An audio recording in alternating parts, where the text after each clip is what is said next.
Hi guys, so a member of the Scottish National Party asked Boris Johnson a very interesting question today in Parliament. So let's hear what he had to say. Returning to Scotland with Kenny McCaskill. Kenny McCaskill. Thank you, Mr. Speaker. East Lothian prides itself on its food and drink sector, which is gravely threatened by reduced standards in animal welfare and production. The government failed to enshrine protections in the Agriculture Bill. Earlier this week, ministers equivocated on this issue.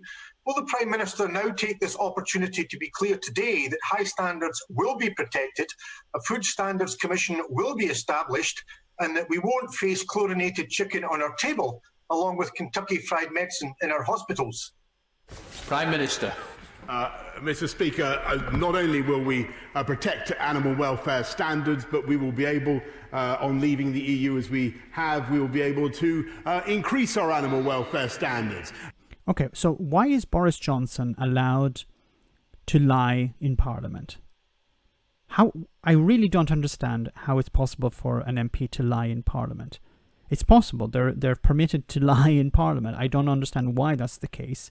Because Boris Johnson here is lying once again. The European Union have a minimum standard. Now, they also have a maximum standard, but I'll come to that in a moment. The European Union have a minimum standard, but member states, now the UK is no longer a member state, but when it was a member state, it was within its rights to have a higher standard than the minimum. There are countries in Europe that have a higher standard than the minimum standard that the European Union have. So there are two concepts here. One is called minimum harmonization, and the other is called maximum harmonization. So under minimum harmonization, the European Union sets a minimum standard, and member states are allowed to have higher standards than that. So Boris Johnson is lying here. Now, Boris Johnson is technically right in another way, where he says that we will be able to have higher standards than the European Union. Because the European Union also have what's called the maximum harmonization, where you're not allowed to go beyond that. Now, this is not so much for food standards, it's more about stopping individual member states from protecting certain industries, giving them an unfair advantage. So, for example, one country could say, okay, we have a particular industry, we're going to artificially set a very high standard for that industry in a way to block imports or to stop other member states from selling their products in our country because they don't arrive at that standard. And at the same time, we will financially support that industry so that they're able to maintain that high standard. So this is what this maximum harmonization was brought in to stop from taking place.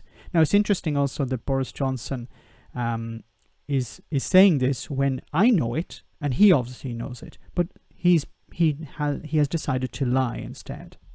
We will be able to ban treatment of farrowing sows that is currently legal in the EU. We will be able to ban the shipment of live animals, which we currently cannot ban in the UK. We will be able to go further, and I hope, by the way... But you can do this. You can ban these things. There's nothing in the legislation that says you can't ban these things. That he supports it, and I hope he'll tell all his friends in the SNP, I hope he'll tell all his friends in the SNP that... Okay, so once again, Boris Johnson is not answering all the questions. There was a question about setting up a commission. There was talking about, will the UK allow chlorinated chicken to be sold in the UK? And the UK government have said recently, yes, we're going to allow it, and hormone-treated beef, because they want to have a trade deal with the United States. And the farming lobbies in the United States have demanded that the UK open up its market so that, for example, chlorinated chicken and hormone-treated beef is sold in the UK. And does anyone honestly think that the Conservative Party would say, no, we're going to take a principled approach to this. We're going to say to the Americans, you go get the hell out of here. We're not going to take your chlorinated chicken or your hormone-treated beef. Does anyone really believe that they would do that? That they wouldn't throw farmers under a bus? They wouldn't throw the agriculture industry under a bus in order to get a trade deal with the United States? Look at what happened with Northern Ireland. How the unionist community in Northern Ireland was thrown under a bus. In one moment, Boris Johnson saying, I'm with you, and then the very next day, members of his government were saying, no, actually, we're going to have a border down the Irish Sea. So who can trust this guy? He's a charlatan. He's a liar. How can anyone continue to trust what he has to say? As one of the reasons why their plan to take Scotland back into the EU would be completely contrary to the instincts of the British people. What do you mean the instincts of the British people? Once again, he doesn't make any... He's just empty slogans. Lies and empty slogans. That's what Boris Johnson exists to produce. Lies and empty slogans. I'm glad that this question was asked. I think it's important that the public know what's going to come out of a US trade deal, what they're going to start to see on their supermarket shelves when they go shopping. Standards are going to be reduced. Nigel Farage was talking for years about how he wants to rip away regulation. What is regulation there for? It's there to protect citizens, it's there to protect consumers, it's there to protect environmental standards, animal rights. That's what those regulations exist for.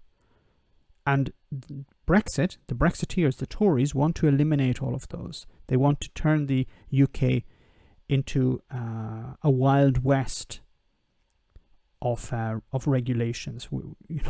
Smaller government, smaller government, smaller government. Government shouldn't be involved in people's lives. Well, not so much in people's lives, in businesses' lives. It's about protecting businesses. It's about making sure that businesses can do whatever they want. And we've seen how in respect to the transition period and the withdrawal agreement, how rights for workers' rights, environmental standards, food standards were moved out of the withdrawal agreement and into the political declaration. This is what Boris Johnson did. So he moved it out of something that would have been set in stone into a political declaration, which is more like a hope for the future or a promise. And we all know how valuable Boris Johnson's promises can be.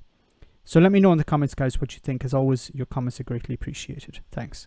Why not become a Patreon and enjoy access to our Discord server where we share news, chat, and have some fun. If you become a patron, you can also make video suggestions on topics that are important to you. Check it out via the link in the description.